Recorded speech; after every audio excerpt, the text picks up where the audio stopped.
Good evening, ladies and gentlemen.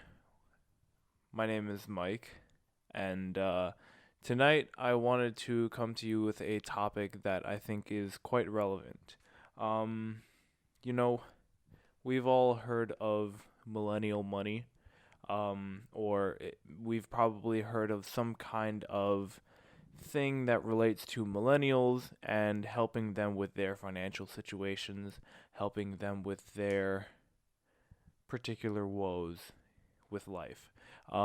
It's pretty obvious that the millennials have faced a huge barrier, a really tall wall between them and success compared to the generations before them. Millennials have a lot more pressure for things like college education, with the entire debt cycle that is really destroying America. Um, the millennials have been hit with that the hardest because it was ingrained in their culture. It was everything that they were raised with. Um, and in 2008, the millennials were now old enough to really understand something about money, and they were able to really be able to understand the overall idea of a market crash. But I think still to this day, there are many people out there who really don't know anything about the stock market whatsoever. And the idea of a market crash really just means that a bunch of people were poor at one point. Um, and it's really couldn't be further from the truth. I think that it's important that more people start doing more research into topics that relate to money. Um, but millennials in particular seem to have a lot more going for them. Um, I guess as compared to a couple of years prior. There's a lot more channels out there. Graham Stephan is a millennial who talks about money things. Well, it is my honor to bring to you Zoomer Economics. I myself am 22 years old in the year 2020. Um, I was born in 1997, so that makes me 1 year after the millennials. So I am officially a Generation Z. So I am a Zoomer. Um, so what that means is that, I came after most of the traumatic economic events before I was able to really understand them. They all happened before I was really able to understand them. Um, for instance, in 2008, I was in middle school. I knew nothing about money except for when I was selling candy bars in class for $1, and I was quite unaffected by it in my own mindset. However, my aunt she was the only one in the family who had an income. She had a job, and then she actually was laid off because of the 2008 market crash or economic crash. So that was me seeing some impact there. But overall, I really didn't know anything about it. Um, Going on in life, nobody ever talked to my generation about money at all. Um, I took economics class in high school in my senior year. It was totally, you know, it felt like there was no effort put into it. The teacher was just really not great to me. I wasn't great to her back, but I mean, the class was just terrible because nothing in it was actually, there was no enthusiasm taught behind it, and there was no expectation that we would really gain anything from it. But what we did do was we tried to scratch the surface of things like taxes and income, but it never got to anything real. And I know for a fact that all of my friends felt the exact same way, that we never really covered anything that was of any major real life use. Um, but something that sets me apart from some of my other fellow classmates was that I joined the workforce pretty much immediately as I came out of high school. I did 1.5, close to 2 years of college, but I was working the entire time. Um, while I was in college, I took no loans of any sort because I went to a community college. Eventually, I felt like it wasn't working for me, so I stepped out of that and I found myself working. And before I knew it, I had found a career path that I really, really, really enjoyed. And yeah, it's brought me a lot of satisfaction. It's brought me a lot of fulfillment in myself. And it's also brought me a lot of opportunity to expand my horizons financially. What that mainly meant for me, besides, getting a camera and buying a new skateboard, a regular skateboard, not my boosted board, that came later. I was eventually able to start to become completely independent from anybody in my family. Like, as if I really had a choice. There was really nobody for me to rely on. Um, I had no I had no safety net. So I had to build that for myself. So I was working completely nonstop, but I was also spending like an idiot. Like an idiot. Like a lot. And for any of you who follow me on Instagram, you would know that I spend an unfortunate amount, or I spent, I'm going to be clear with that. I spent an unfortunate amount of money on Supreme and Yeezys over the last 2 years. And, you know, there's nothing I can do to get that money back. I could try to resell the stuff, but at this point, it's just water under the bridge. Um, but spending like an idiot was my downfall. I was just following what everybody else was doing. I felt like I had the success. I felt like I had the means to go out and purchase some of these things. And it was almost like I had to prove something. I had to be wearing my wealth. And eventually that became very hard to keep up with. Let me be clear. I was making more money than I had ever been making in my life. I had been, really fortunate to find a lot of great opportunities. But I was just dropping all the cash immediately. I would come into a large sum of cash and then just spend it all, even if it's over a week, on stuff that gives me nothing to show for it later. So what? I have the freshest pair of shoes. It it After a certain point, it stops feeling good. It just feels like an obligation, and that was something that was extremely off-putting to me after an unfortunately long amount of time.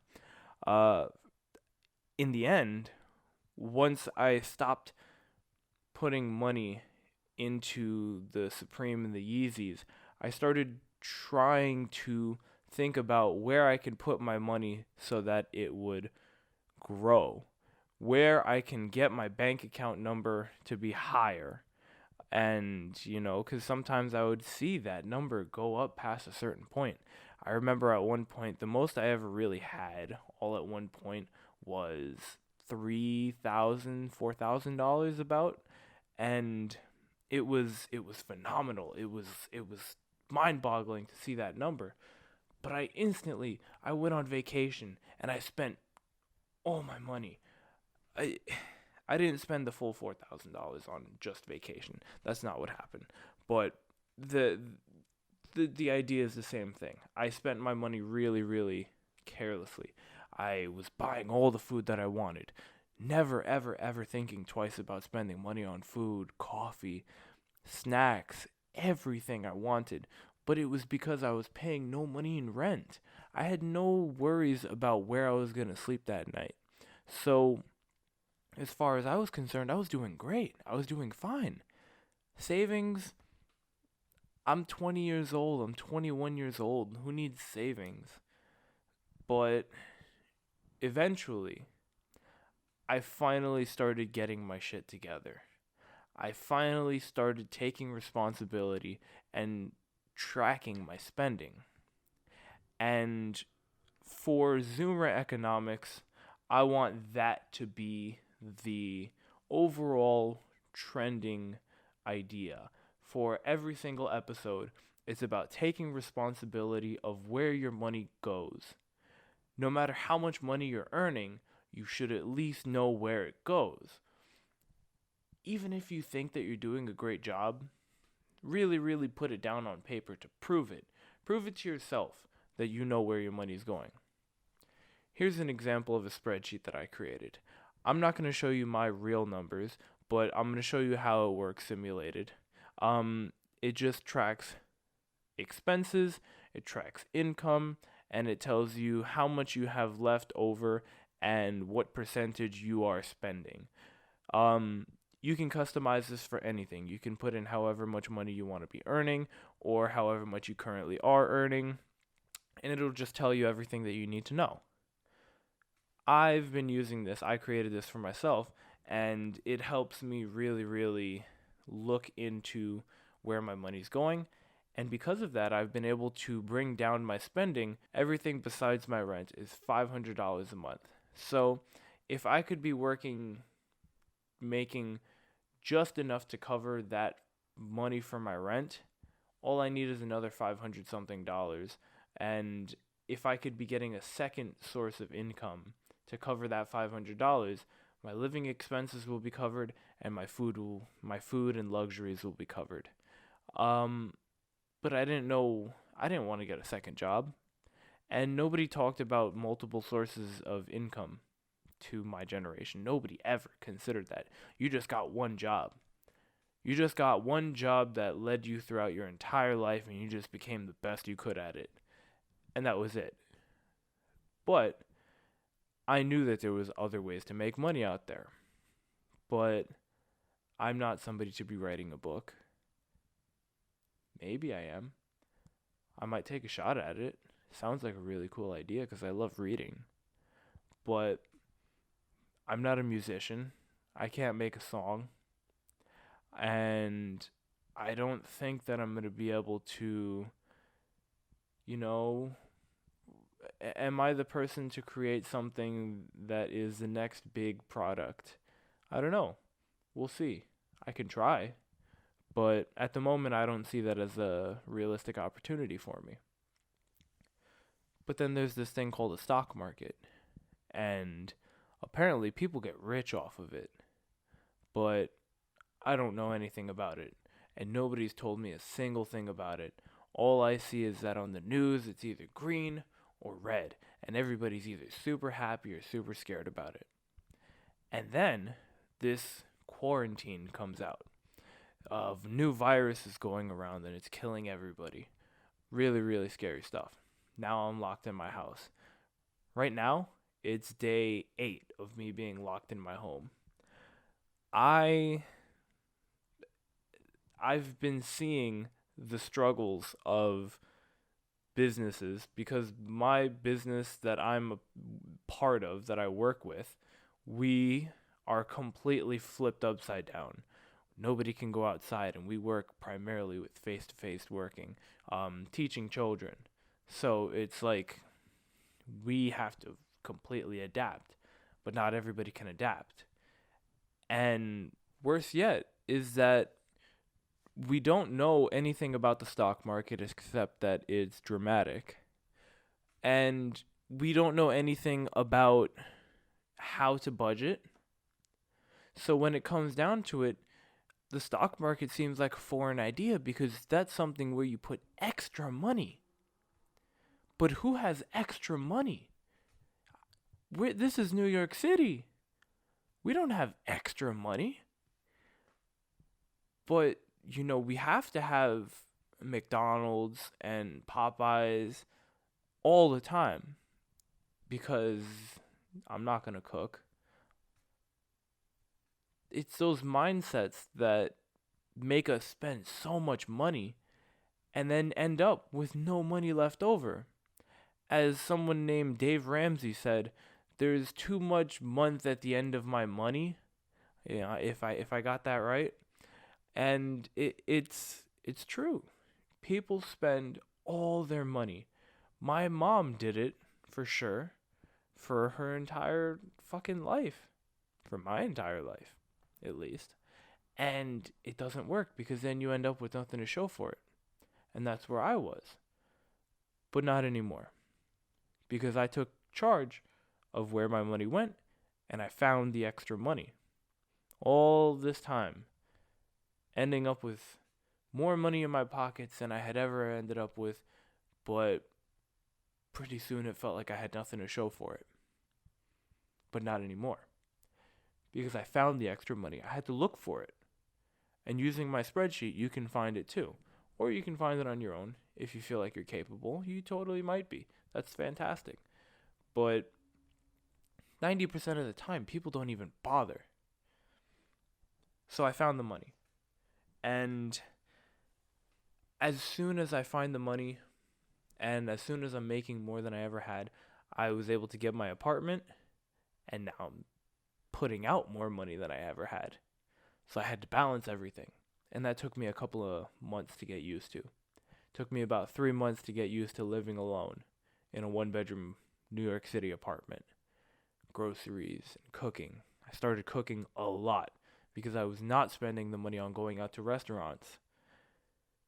Eventually, once I got everything in line, coronavirus, it comes out of nowhere and just knocks everybody on their ass. So what am I to do? Well, by the strap of my boots, I was fortunate enough to be able to have a job that can still make money throughout this. And I have other opportunities that I've been working on the side to make money.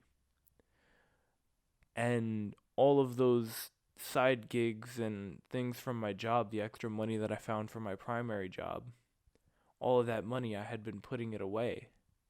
And I had been saving it. And I had been stashing it in a new app that I found. You might have heard of it, called Robinhood. Robinhood is a stock market.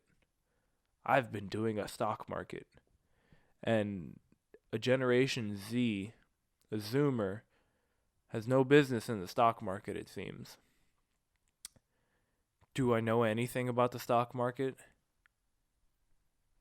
Maybe. But it's been working for me so far. Even though there's been a huge crash in the market, I still have been able to keep positive and keep level-headed. So, for many of the Generation Z out there, I've already lost you. You don't know anything about the stock market, and you don't care about the stock market. That's on you. You can totally just casually breeze on past it. But the more you know about money, the more that you might likely find some money yourself. No matter how good you're doing now, imagine if you could do better. Right? That's a mentality that I like. No matter how good you're doing now, imagine if you could do better. And it doesn't mean that better means getting more things. And that's the childish mentality that my generation is known for. The Generation Zs are known for frivolous spending and $1,100 iPhones and $5 cups of coffee, and it goes on. And you know how I know that? Because I did it myself. I did it. I was that idiot wearing $300, $400 sneakers. For who? But in the end, I paid the price. And now that's money that I don't have. But I can find the extra money now. I can work for that extra money. I can put it towards something that will ideally make me money without me having to do anything. To put that into perspective, if we look over here at my Robinhood, you can just see a green line going up. I'm just going to bring that a little bit closer. If we look at my 3 months, look at that drop. This is all my money. If you can see that number right there, that's $1,052. That's the value of my portfolio. That's not a lot of money in investing. But to some of you, you can't scrape together $1,000 for an emergency. So seeing $1,000 all at once might seem pretty cool if you know that it's for nothing. So that's a wild idea. Over here, if I were to put my cursor over there, that's how much money I total put in. Not $1,000. I put in $1,267. That's how much money I put in. But yet right now, it went all the way down, and my value is $1,000. That's a total of $200 loss. But the entire market went down. Everybody's money went down, not just my money. The only way that I can actually confirm that I lost that money is if I sold all of my stocks now. At one point, all of these were red because all of the stocks had gone down substantially. The entire market was at a standstill because nobody could go outside. Nobody can still go outside to this day. But today, people are finally getting their shit together and realizing that this virus is not going to be the end of the world. It's going to be crazy. It's still crazy and huge. But it's not going to tank the economy. It's going to still move on. Because if we look at the Vanguard S&P 500, this is a representation of essentially the top 500 companies in America. The biggest guys you can think of. Amazon, Google, Tesla, huge guys, and then some smaller guys along the way. But the top 500 companies, not people. This is 5 years of growth. It's always been moving up, but it has peaks down. But it always comes back. Eventually it will come back. But right now we are pretty low. This is not the lowest it's ever been. And this is not an apocalypse. This is not complete loss of economy. We did not, just because we've went down 7 to 10% each day, does not mean that our economy is 7 to 10% weaker or less valuable, I should say. Whether you are selling all of your stocks or just completely panicked, you need to realize that this is a short-term thing. And making money is not a short-term idea anymore. It can't be. You can't think about hourly everything. You can't think about making money in an hour. I get paid $15 an hour. You're thinking so small. Think larger than that. Think about your future for once. Think about long term. Think about 2 years, 3 years, 5 years down the line. Think about 10 years down the line. How much money do you want to have? Are you going to continue the cycle that you're in right now for 10 years? Are you going to be broke at the end of every single month for 10 years? And then continue that? Or is it going to somehow change after 10 years? Well, take initiative, Zoomers. The time is now. Because during the recession, everything is cheaper to jump into. But you might have less money. because you're still doing foolish things. That's on you. You can make that decision if you're ready to start putting money away for nothing. That's how you have to think about it. Think about the idea of putting money in your, I don't know where you put money nowadays. People don't put money under their mattress. Think about you stick some money in a shoebox in the back of your closet. Most of the time you know where that money is about to go. You know that you're about to go spend it on the next pair of Jordans. You know that you're going to go spend it out on the town. But you don't have to. You can just save that money for the sake of saving that money. Now imagine if you couldn't even touch that money. Or imagine that you were disciplined enough to not touch that money. Think about it, Zoomers. You can be making money hourly. That's fantastic. Great. But you need to think about how much money you'll be making in 20 years. Because things are changing for us. Things are changing rapidly. And pretty much everything that you know might be completely wiped off the face of the planet. That's a little dramatic. I'm not talking about mass extinction. I'm talking about social interaction. I'm talking about going face to face and seeing somebody. Being able to shake hands with somebody is now not an option anymore. So how are you going to make your money? Instead of your smile and good looks, use your brain. But, that's not really an option for some people, and I can respect that. That's totally fine. Everybody has to make their money somehow.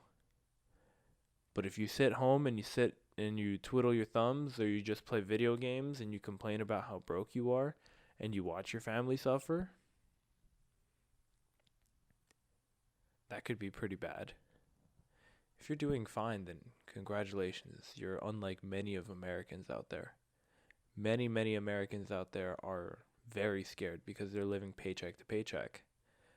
And I know exactly what it's like to live paycheck to paycheck. But I dream of a world where that is not the case for me. And I hope that millennials have been enough of a kick in the ass for my generation, the Zoomers, to get into economics and take control of their finances. This has been Zoomer Economics. Mike Rios, signing off.